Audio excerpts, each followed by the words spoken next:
Notamment, moi je pense, parce que j'avais regardé un documentaire sur ça, sur Ayrton Senna, et son accident, c'était en 1994, oui. Le 1er mai, ou le 2 mai, non le 2 mai, je crois.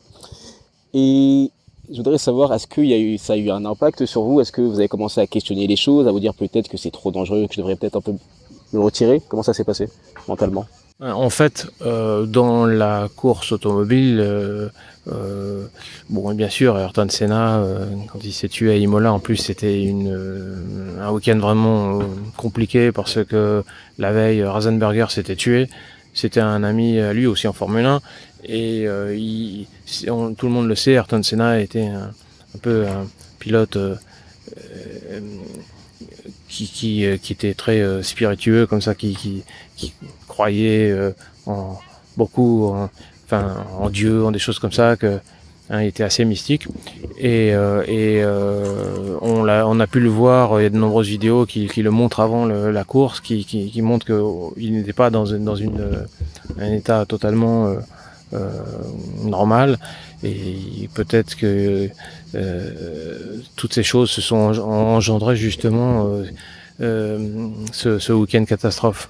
On ne sait pas expliquer comment deux pilotes arrivent à mourir le même week-end en l'espace de moins de 24 heures comme ça, au même endroit. Bien. Mais bon, le problème, c'est une pièce mécanique qui lâche. Et vous êtes que passager, hein. Moi, je sais que quand je roule au Mans à 350 km/h dans une voiture, c'est comme si vous êtes assis dans un cercueil, hein. Clairement, parce qu'à cette vitesse, si on vous jette dans un mur, la plus célèbre des images au Mans, c'est la Mercedes qui s'envole. Tout le monde l'a vu, c'est ma voiture. Moi, j'étais pas à cet instant dans la voiture, mais en 1999, cette voiture a roulé 6 heures au Mans. Moi, j'en ai fait 4. Le pilote qui était au volant à ce moment-là, Peter Dembrek, c'était son premier tour. Donc ça aurait pu m'arriver mathématiquement, c'est moi qui aurais dû vivre ça. Et bon, il n'a rien eu, parce qu'aujourd'hui, des voitures de course, c'est tout le contraire des voitures de route. Les voitures de route, aujourd'hui, elles sont faites pour se déformer, pour encaisser, absorber le choc, pour que le corps, lui, il reçoive une décélération un petit peu moins importante, quoi. Les voitures de course, c'est tout le contraire. Les voitures, c'est des tanks, en fait. C'est fait pour déformer le reste, quoi.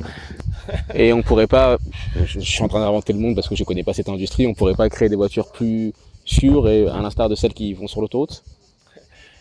Ça, c'est une question d'enfant innocent. Non, mais en fait, ce qui se passerait, c'est que la voiture, elle se refermerait sur le pilote. C'était le problème des voitures d'autrefois, c'est-à-dire que les châssis étaient tubulaires.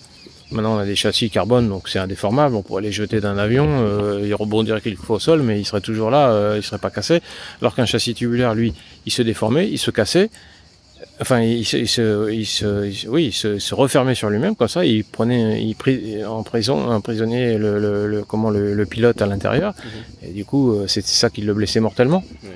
Sans parler du feu, parce que, il y a eu une telle évolution que ça pourrait prendre des semaines à tout expliquer, mais autrefois, on avait des réservoirs à essence qui étaient des réservoirs en métal.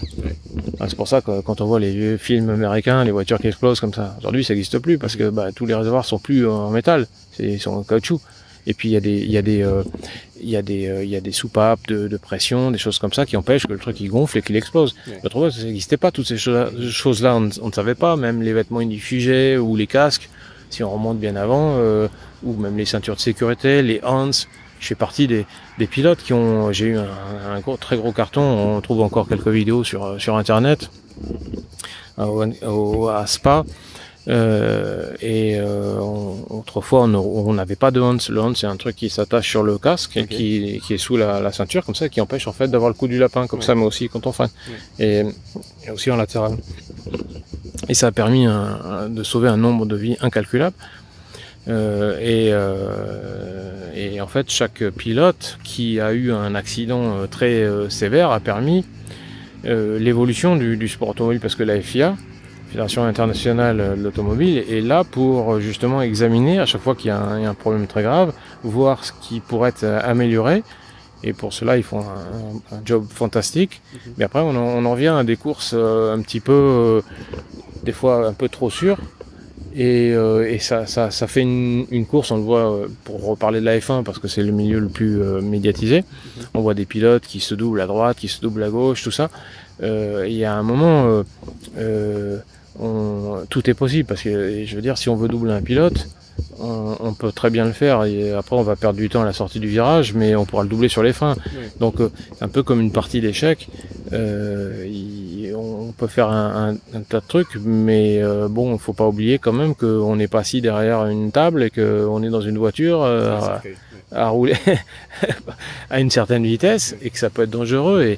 Et moi, de ma génération, j'ai connu de nombreux pilotes enfin plusieurs pilotes qui sont décédés, quoi. Donc dans des accidents, même aux 24 heures du Mans, c'est arrivé plusieurs fois. Donc bon, bah c'est des choses, on vit avec, et c'est évidemment, si on perd la foi dans ce que l'on fait, ou si on commence à avoir peur, on peut plus le faire correctement, quoi.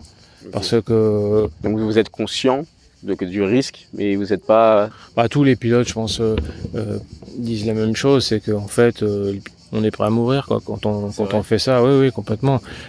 Parce que c'est tellement dangereux que si on commence à analyser ce que l'on fait, on se dit non, il faut arrêter, quoi. Surtout si c'est un sport d'instinct, où il faut être spontané. Oui, non, c'est extrêmement dangereux. Ça serait équivalent à prendre une moto, zigzaguer entre les voitures à 150, 200 km/h. On sait bien qu'on risque de se faire mal.